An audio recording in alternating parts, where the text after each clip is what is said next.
Questa sera costruiamo qualche misura di un brano famoso dei Massive Attack intitolato Teardrop.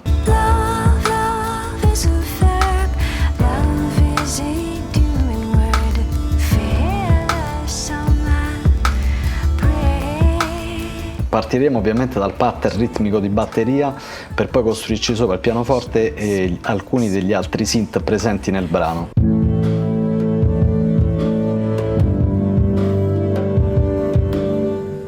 L'idea principale è quella di ricreare in pochi minuti della musica trovando l'equilibrio tra il sound design dei vari virtual instruments e la registrazione degli eventi MIDI.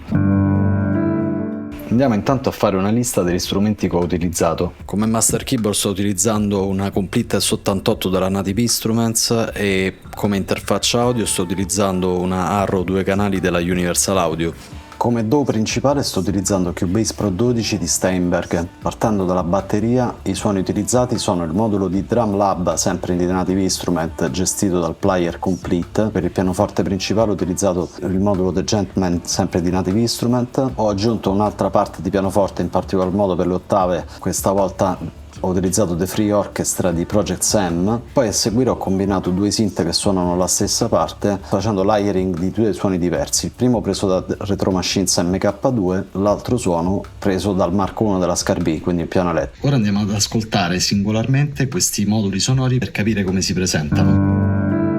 Il tempo del brano è di 76,6 bpm circa, ricavato con il beat calculator di Cubase. Di solito quando provo a ricostruire i brani parto sempre da una parte dagli elementi costanti del brano, in questo il kick e il rimshot. Andiamo subito a registrare.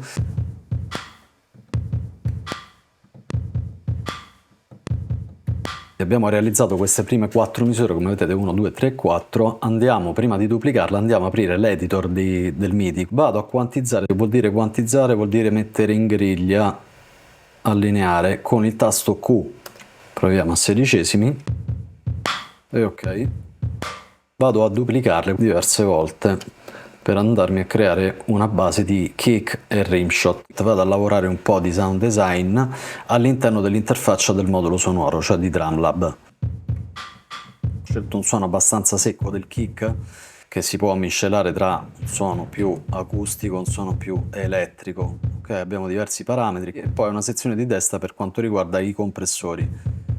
Faccio ovviamente sempre riferimento al brano originale facendo un before and after continuo. Faccio la stessa cosa per il rimshot, vado a salvare di nuovo il preset. Il basso suona La, Sol, Re. Andiamo a registrare il pianoforte, anche la parte di piano è molto semplice, per comodità con la mano destra registro anche la parte che suonerà il synth.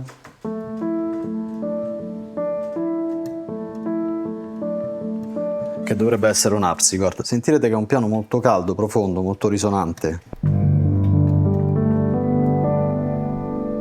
Andiamo a settarci i parametri del modulo sonoro e andiamo come sempre a salvare il preset per un rapido richiamo. Quindi andiamo a registrare.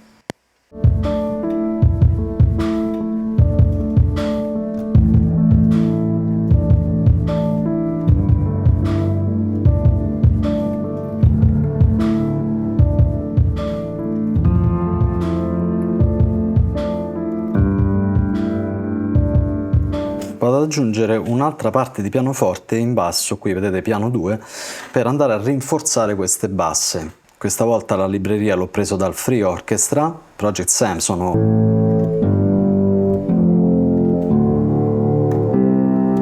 questo pianoforte è molto cinematico ad ottave, come vedete il range di suono è piuttosto ristretto, sono queste luci arancioni.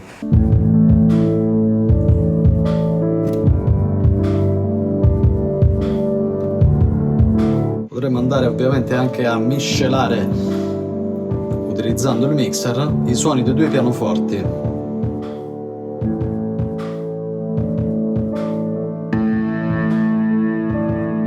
L'utilizzo dell'editor logico vi permette di tenere dei livelli comunque uniformi.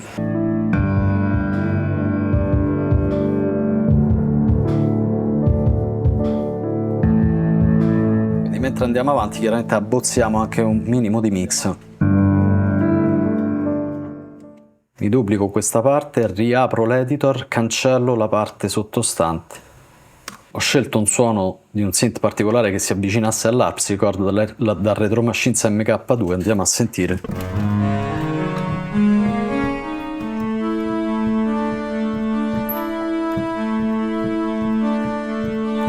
Posso lavorare sull'oscillatore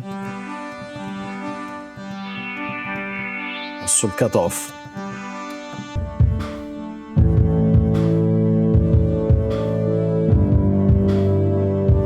In questa fase non è fondamentale fare un suono identico all'originale, ma avvicinarsi il più possibile per poi passare velocemente alla parte di registrazione. Duplico la traccia del primo synth, la sposto in basso, questa volta ho scelto uno Scarbier Mark I con un suono abbastanza interessante.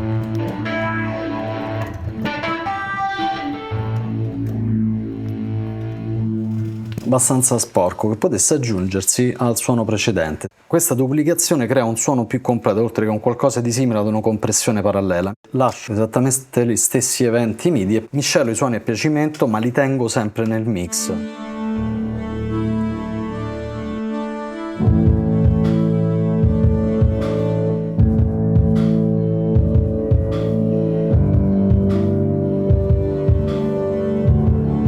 E ci siamo.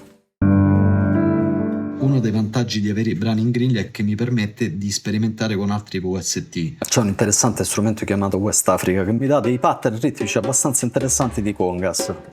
E ovviamente lo strumento, come potete vedere, si sincronizza al tempo dell'host, cioè di Cubase. Quindi entra prima la batteria e poi le congas e poi i vari synth. Andiamo in registrazione.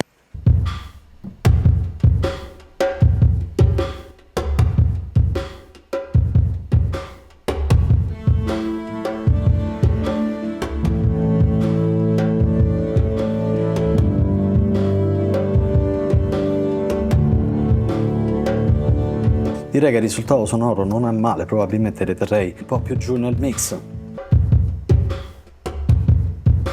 Ovviamente questi controlli qui sono tutti comandabili da controlli continui assegnabili. Learn MIDI CC Automation.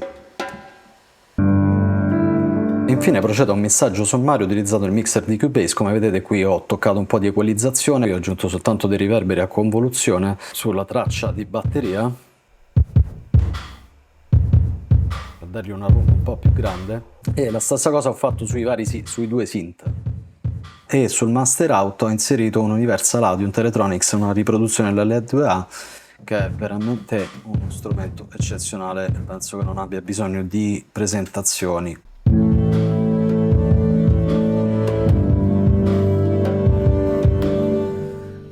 Spero che questo breve tutorial vi sia piaciuto. L'esercizio di ricostruzione aiuta l'orecchio alla scomposizione degli elementi sonori, oltre che un ottimo esercizio di ear training sia per i musicisti che per gli ingegneri del suono.